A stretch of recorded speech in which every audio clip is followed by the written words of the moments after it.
Friendly greetings, it's Torley Linden here. I am overjoyed to show you this video tip in which we'll cover how to make Second Life, the viewer, perform more efficiently and be less of a hog when it's in the background. So if you're surfing the web in an external browser, editing files in Photoshop and so forth, you may want Second Life to use less power, less CPU.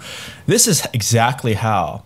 First of all, for reasons that will quickly become apparent, I want you to double click an animation that's really vivid in your inventory and go ahead and play that. Something that's supposed to behave smoothly normally so you can compare before and after.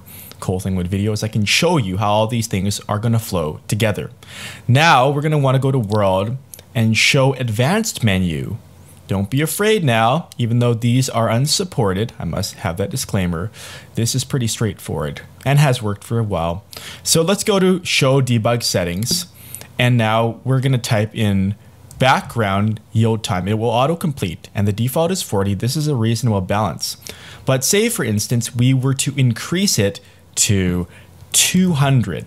You're not going to notice the difference until Second Life is in the background. So let me make the window smaller here. So it's smaller, still smooth. And then I'm going to click on my desktop here. It's just a black background. I'm so boring that way.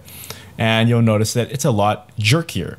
Versus if you actually have a very powerful computer and want Second Life, perhaps a multi-core computer, most likely to perform, you want Second Life to hog or use spare CPU that wouldn't be gobbled up anyway, change that to 1 and now we'll compare that.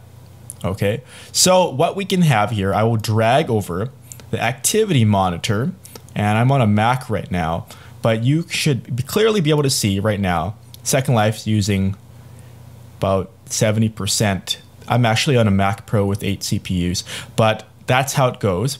And that's when it's in the background right now. Versus if we were going to put Second Life in the foreground and we were to change this to 200 milliseconds. And let's compare. So that's not going to really change yet until we can just click right on here and watch how it goes down. The CPU usage drops drastically. Of course, it's being much jerkier, but you don't need that likely if you want to just throw Second Life back there behind some other windows. And on Windows, speaking of Windows, Windows operating system, the task manager, usually access, control, alt, delete, that famous 3-finger salute, can also be sorted like this to show you the difference that it makes. So go ahead and try this and see what works for you, and you can change it adaptive to your situation.